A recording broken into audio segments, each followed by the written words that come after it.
Now that the latest lawsuit against Brendan Schaub has gone public, his recent behavior is starting to make a lot more sense. The sudden shaved head of a person clearly going through an existential crisis, the vague mentions of hard times. I don't want my kids to be like, have that story when they're in their 20s, like, yeah, we grew up in this dope crib around the lake, and something happened. And now I'm in this apartment. Yeah. No, my dad sold all his cars. And the emotionally loaded move to Austin. You going through a tough time? And I was like, I just moved to Austin, man. Yeah, I'm trying to find my way.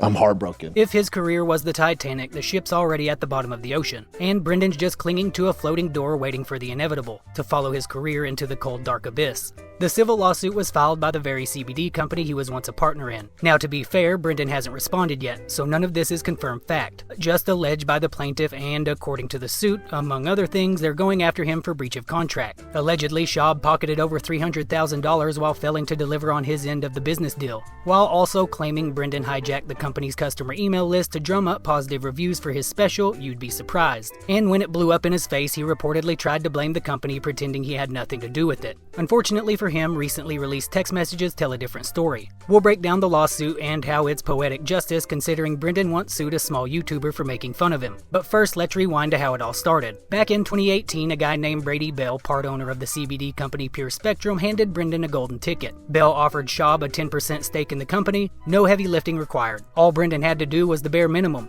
a few social media posts, show up to a couple events, and toss in some podcast mentions. I have some stuff going on. I have some joint issues and some other stuff. CBD will help with that. She told me. She told. I got you. You brought it, Charlotte's Web. It's Pure Spectrum. It's the best CBD on the planet. Is that what's the brand? Pure Spectrum. Pure Spectrum is the name CBD. of the brand. Yeah. And she told me to ask you for that. Yeah. Let me talk to one of the owners. Did you just talk to them? I'm one of the owners. Are you? Yeah. Oh, you started your own brand. Did you buy into it, or did you form this company with them? They formed it, and then I came in as a fourth partner. Wow, congratulations. Yeah, thanks. So you brought it? Huh? You brought it, and I'm going to try it out? I'm going to bring it. I forgot it. But I got the best for you. I got the best for you. Okay. We don't live far from each other. I can go get it and come back. Okay. Thanks, dude. Yeah, no problem, man. It's the least I can do. But in classic Brendan fashion, not only did he burn the bridge, he left it irreparable. Instead of being a brand ambassador, he was a liability. Not only did he allegedly fail to uphold his end of the agreement, but his involvement may have actively hurt the company more than it helped. CBD company, they were doing this marketing. I said, hey, my friends are the funniest comedians in the world. Give me whatever marketing budget you have for the next 2 months. Let me do my thing with my guys. They go, okay. So I hired Chris D'Elia, Andrew Santino, Fahim, Derek Poston. I love Derek. Yep. Asana Ahmad and Brian Callen. Great. And I had them come in. I gave them an outline. Oh, and Michael Rappaport. And I gave them an outline of what I wanted to do and go, we're just going to freestyle this. You can get paid. And we're just going to do this. We did 3 commercials. To me, it feels like Brendan was just in over his head. He's an athlete, not a businessman. Take away the Rogan bump and we're not even having this conversation. Without Joe, Brendan's name probably fades into UFC trivia. But he rode the Rogan Sphere wave, turned it into a podcast, and suddenly companies like Pure Spectrum saw dollar signs. I feel like they figured, hey, this guy's tight with Rogan. Maybe he'll plug our product on one of his JRE appearances and we'll blow up overnight. But what they didn't realize was Brendan might have been the worst possible person to hitch their wagon to. What is this? Yeah, so this is a script that I rewrote. We're Okay. just playing ourselves. Okay, I'm playing ourselves. Yeah. But I don't like the wording here. Like the word, like Which this is part? angry, uptight, jerk. Yeah. That's not who I am. You know who I am in real life. Yeah, you're great. So then, like, you're doing your thing. You're being Michael Rappaport. What thing? What thing? You say thing. What thing? This. I just need you to be Michael Rappaport. And I'm then being so- Michael Rappaport. Yeah. Do we not speak like when there's cameras not around? Do we not have a friendship? Yeah, we're boys. Right. So, You're so aggressive. what are you talking about? I'll bring in the Pure Spectrum CBD. Right. And then I just drop it in your mouth like a little baby bird. You take it and then you just, It chills me out. you're good. Okay, so at what point do you want me to chill? You know what? I don't like the way this is going. And you see this? Yeah. Your words? See this? This is called this walking is off good. the set. This is Did perfect. that hurt you hitting Yeah. your chest? That's why you're here, bro. No, why I'm This is- here is I'm walking off the set, so I'm not here. That's good. Now I'm Keep gone. playing that character. That's what I like. The angry guy. Hell yeah, dude.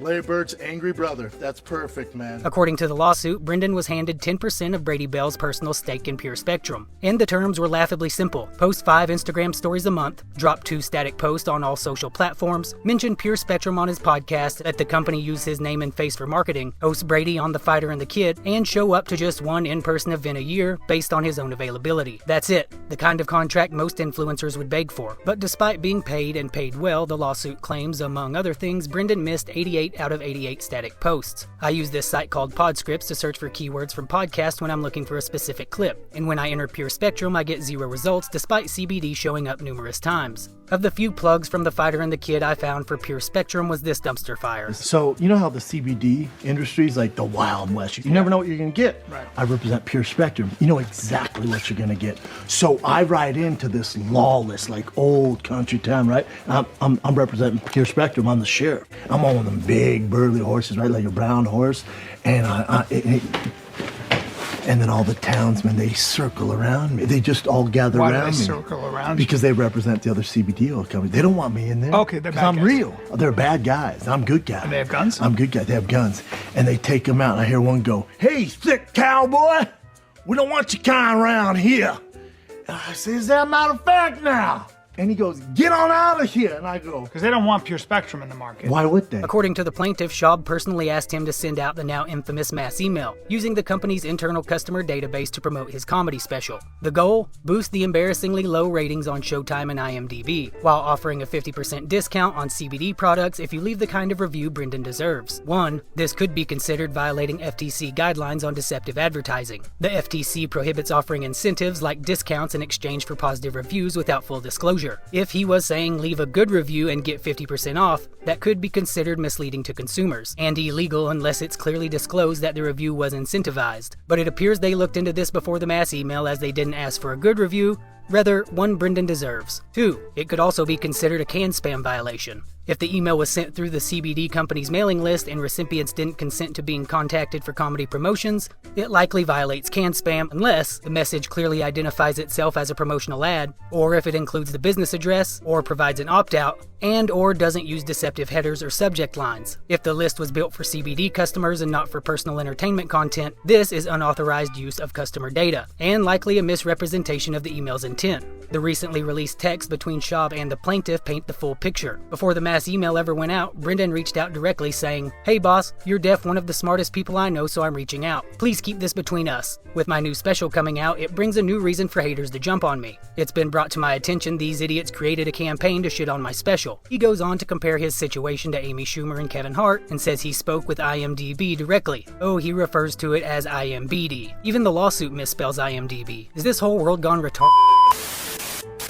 According to Brendan, they told him the only way to fight back was to flood the site with positive reviews and rankings. It's wild how stupid Brendan thinks people are. Like it's not already painfully obvious that the special was terrible. But what's even more delusional is thinking his business partner, someone with actual skin in the game, would believe there's some grand conspiracy dedicated solely to sabotaging him. Bell responds with a prototypical business guy answer, basically stroking Brendan's ego, telling him that the haters will always go after the ones on top of the mountain, as if Brendan's standing on Everest when in reality he's clinging to a ladder at a Planet Fitness. Brendan goes on to say the whole situation is really messing with him, to the point where he can't even sleep at night. He admits that even his own friends told him to ignore it, just to let it go. But instead of taking that great advice, he doubles down and starts gaslighting Bell, telling him that the special is actually a good product. Because in Schaub's world, the problem is never the product, it's always the people. It's not that the special flopped because it was bad, it flopped because the homeless cats were out to get him. Brendan follows up asking outright if they should just use the Pure Spectrum email list. Not long after, the now infamous message goes out, offering the 50% discount on Pure Spectrum products to anyone who leaves Brendan the kind of review he deserves. And it didn't take long for the backlash to roll in. Brendan text, "Yikes, email plan backfired, Showtime called, not happy, said we can't pay for positive reviews, don't send or respond to any more." Classic Brendan, no accountability, no spine. When it all hit the fan, he didn't step up and take the blame. Instead, he threw his own team under the bus, telling Showtime, "I had to tell them that you guys were just trying to have my back and I wasn't aware of the positive reviews." Just imagine that. Beg your business partner to help you out of a self-inflicted PR crisis, and when the blowback comes, you're the fall guy while Brendan attempts to moonwalk away from the wreckage. And the worst part, it didn't even work. The email blast didn't boost reviews. It amplified the ridicule.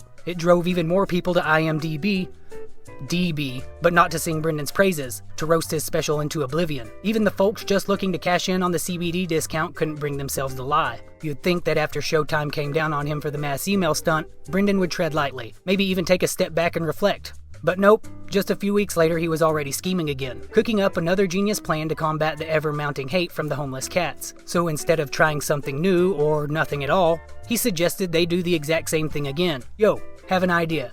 Just to combat the hate we got from the special. Maybe we can blast out to the entire email list my Comedy Central piece on YouTube. No offers, no discount, but just so it shows support in the same way. Does that make sense? Yeah, it makes sense, in the same way driving off a cliff twice makes sense. We're like getting shocked from sticking a fork in a light socket and thinking, alright, round 2, but this time, let's try it with a knife. It's honestly hard to understand how Pure Spectrum didn't spot the red flags early on, or why they thought Brendan was ever a good fit to represent their brand in the first place. And I get on my horse, and I'm thinking slow motion. As I'm on the horse, right, like I'm going, and there's like smoke, and the town's blowing up behind me like this. And then my horse is the town blowing up though? Aren't the innocent people there? No, they ran during the shootout. Because I heard one girl in the saloon go, "Oh, that's a thick-ass cowboy." And I'm like, "You right, sweetie." I know, but the town's... The town, and then in slow motion, it's like, and then... And I'm looking like super smoky. And then even my horse in slow motion goes... From my point of view, it looks like they felt obligated to stick with him. Why? Because Brendan wasn't sought out by them. He was introduced to them through the founder of Onnit, the supplement company Rogan is tied to. It seems to me the idea probably came straight from Rogan himself. It's like he felt bad for Brendan. He's the one who nudged Brendan out of the octagon and into podcasting and comedy in the first place. I think he feels obligated to throw Brendan a bone now and again. All Brendan had to do, according to the plaintiff, was a few social media posts, show up to a couple events, and toss in a podcast mention or two. But instead, he torched the whole thing. Burnt the bridge to Onnit, to Pure Spectrum, and maybe even to Rogan himself. He took an easy, well-paying gig and somehow managed to get sued. Brendan is the opposite of King Midas. Everything he touches turns to garbage. And for whatever reason, whether it was pressure, loyalty, or just sheer disbelief that Brendan was actually serious, instead of shutting down the second mass email idea, Bell responded with, "Yeah, perfect, nothing crazy, just like, hey team, Pure Spectrum's own is on Comedy Central, check it out." It's like watching someone hand a toddler matches after they already lit the curtains on fire the first time. Like they were still pretending this was a normal brand partnership and not a slow-motion PR implosion.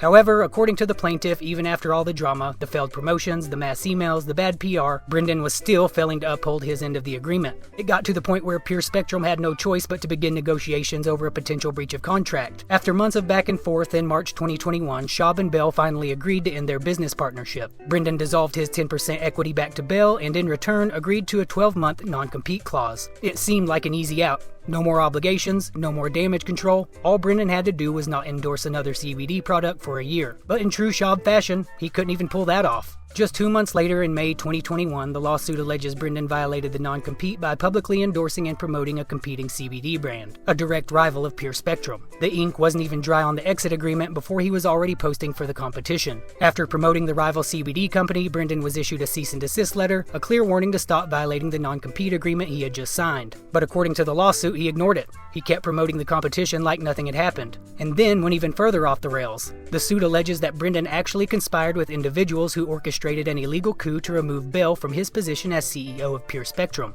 According to the filing, Brendan was offered $100,000 in exchange for falsely claiming that he still owned 10% of the company, despite dissolving his equity months earlier, and for agreeing to vote in favor of Bell's removal, which if true speaks volumes about Schaub's character, and his now undeniable anti-Midas touch.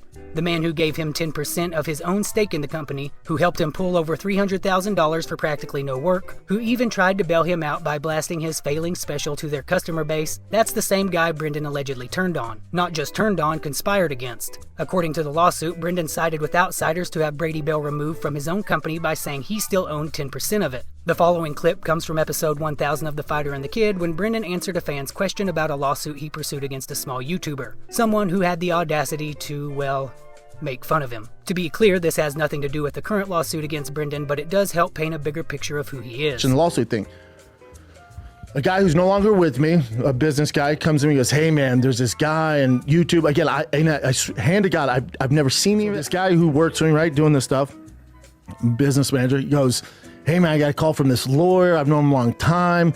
that there's this guy on YouTube. He's making thousands of videos, you know, bad mouthing you and using your content, blah, blah. And I go, You said, I don't care. I go, I don't care, dude. Like, there's a million of them. What are you going to do?